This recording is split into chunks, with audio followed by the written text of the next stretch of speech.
নমস্কার বন্ধুরা, ফিশ ক্যারিংয়ে স্বাগতম। আজ কীভাবে হ্যান্ড নেট বানাবো এটা আজ দেখাবো। এই যে একটা হ্যান্ড নেট আমি বানিয়েছি, এরকম অনেকগুলো বানিয়েছি। তো কীভাবে বানাবো আজ এটা দেখাবো। যে ছোটো ছোটো অ্যাকোরিয়ামের যে মাছগুলো ধরেন, দেখুন এই টেবিলের মধ্যে মোটামুটি যেরকম আকারে নেবে, মোটামুটি যেরকম সাইজের, তো সাইড সাইড পেরেক পুঁতবেন। পেরেকগুলো আপনি পুঁতে রাখবেন, ঠিক আছে? যেমন সাইড দেখছেন, এই সাইডগুলো পেরেকগুলো পুঁতে রাখবেন। রেখে যখন এই যে জিআই তার যে আছে, জিআই তার বাজার থেকে কিনে নিয়ে আসবেন। জিআই তার অনেক ধরনের আছে, এবার একটু মোটা দেখে নেবেন যাতে হচ্ছে টেকসইটা ভালো হয়। তো এই জিআই তার নেবেন, নিয়ে এই যেরকম পেরেকের মাঝে মাঝে আমি যেরকম রাখছি, যেরকম যতটা আপনার মাপের লাগবে তেমনই মাপের দেবেন। দিয়ে এই হালকা করে আঙুলটা ওই যে পেরেকটার কাছে রাখবেন, রেখে পুশ করবেন। করলে ওটা হচ্ছে এদিকে বেঁকে চলে আসবে, ঠিক আছে?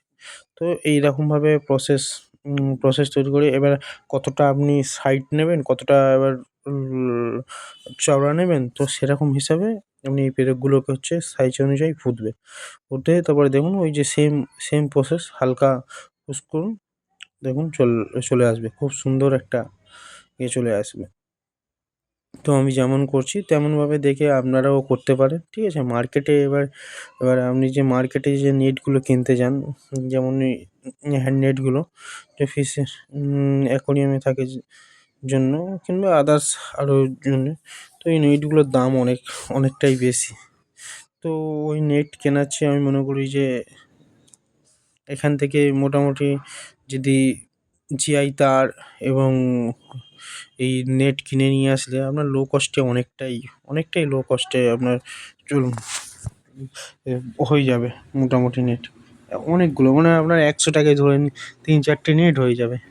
এমন একটা ঘরে যদি কোনো আর যদি নেট থেকে থাকে পুরানো নেট, সেই নেট দিয়েও বানাতে পারবেন, কোনো অসুবিধা নেই। তো আমি যেমনভাবে বাঁকাচ্ছি, যেমনভাবে এইগুলোকে যেরকমভাবে কাজ করছি, তো এইরকমভাবে আপনি দেখে দেখে করতে পারেন, ঠিক আছে? কিছু নয়, ওরা আপনার হাতেই হয়ে যাবে, কোনো কিচ্ছু লাগবে না। শুধু পেরেকগুলোকে কোনো টেবিলেও রাখতে পারেন, কিংবা কোনো কাঠে কোনো কিছু এতে রেখে মাটির মধ্যে কিছু জিনিস পুঁতে দিয়ে তার মধ্যেও আপনি করতে পারবেন। এটা খুব বড় কিছু নয়, ঠিক আছে? তো আপনারা চাইলে ভালো করে, তবে এই যে যখন ইয়েটা হয়ে যাবে, নেটটা ইয়েটা হয়ে যাবে, সবসময় মিডল পজিশান থেকে করবে, করে এই যেগুলো হচ্ছে একটু ব্লক করে দেবেন, ঠিক আছে? ব্লক করলে কী হবে, এই যে যেমন আমি যেই পেরেকগুলোকে বাঁকিয়ে ওকে ব্লক করে রাখলাম, রেখে এই যে ঘোরানো জিআই তারটা মোটা যে আছে তার, তো এটাকে ঘোরালে তখন হচ্ছে ওটা নইলে বেরিয়ে আসবে। তো ওটাকে একটু ব্লক করে এটাকে এমনভাবে ঘোরাও, ঘুরিয়ে আর হালকা বাঁকিয়ে দিন, দেখুন খুব সুন্দর একটা জাল চলে আসে। দেখুন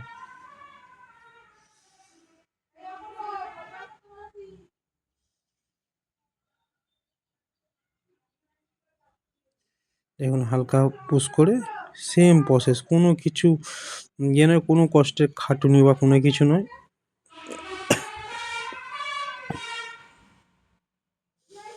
দেখুন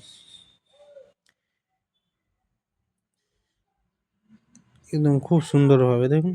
ওটা একটু যদি পারেন, ওটা একটু যেহেতু আমার একটু বেশি বড় আছে, ওইটা ছোটোটাকে তো বাঁকাতে আমি মানে হাত দিয়ে বাঁকানো যাবে না। তো ওটা যেকোনো একটা দেয়ালে ভাঁজে দিয়ে ওটাকে চাপলেও চলে আসবে। আমার কাছে এমনি একটা লোহার পাইপ আছে, পাইপটা নিয়ে হালকা শুধু পুশ করে নিলাম। হালকা পুশ করে নইলে দেয়ালের কোনো ভাঁজ বা কোনো কিছু ধরুন ভাঁজে দিয়ে ওটাকে মুড়লে ওইটাকে মোটামুটি মুড়ে যাবে। তো এবার হাতুড়ি নিয়ে আমি মোটামুটি ওটাকে ঠিকঠাক করে নিচ্ছি, ঠিকঠাক সাইজ দিয়ে নিচ্ছি। চলুন দেখা যাক। তবে এইটুকুনি শিওর যে আপনি মার্কেটের থেকে লো কস্টে আপনি অনেকগুলো নেট বানাতে পারেন মার্কেট থেকে লো কস্টে। মোটামুটি এগুলো দরকার। এবার যারা মনে করেন কিনে নেবে, এত ব্যস্ত ঝামেলা গিয়ে করবো না, তো তাদের জন্যে নয়। যারা মনে করে যে তৈরি, মানে নিজের হাতে তৈরি করে নিজেই ব্যবহার করব, তো তাদের জন্য এটাই। ঠিক আছে? দেখুন খুব সুন্দর একটা নেট তৈরি হয়ে গেল। একদম পুরো মানে সার্কেলটা ওর যে ডায়াগ্রামটা পুরো খুব সুন্দর হয়েছে দেখুন। একদম পুরো পারফেক্ট। আপনি যে তারপরে এই যেমন এই নেট দিয়ে যেমন সেলাই করছি, এই যে আমি যে ভাঁজটা নিয়ে যে গিঁটটা দিচ্ছি, সেই গিঁটটা মোটামুটি ঠিকঠাক রাখবেন। এই যে এখানে সোজা সুতো নিয়ে আমি যখন এই যে দিচ্ছি, ঠিক আছে? এই যে যেমন ১ টা ২ টো পাক কিন্তু ঠিকঠাকভাবে দেবেন। কারণ এই ২ টো পাক দিলে এই যে জায়গায় আপনি হচ্ছে দইটা করছেন, ওই জায়গাটায় কিন্তু হচ্ছে গিঁটটা পড়বে, ঠিক আছে? নেটের মধ্যে।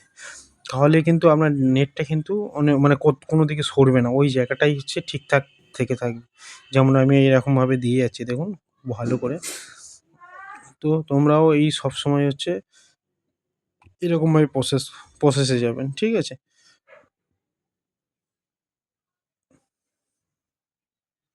দেখুন কিভাবে দিলাম গেট সেম এই প্রসেসে মোটামুটি এই জালটা মোটামুটি আমি বানিয়েছি। আপনার এই ডায়াগ্রাফটা ওটা দেখিয়েছিলাম। এই ডায়াগ্রাফটা আগে তৈরি করা ছিল। তো আমি তারপরে এই ডায়াগ্রাফটা দিয়ে আমি নেটের মাপ করে নিয়ে এই যে নেটটা বানিয়েছি দেখুন। এই নেটটা হচ্ছে মানে পুরো পূরণ করেছি।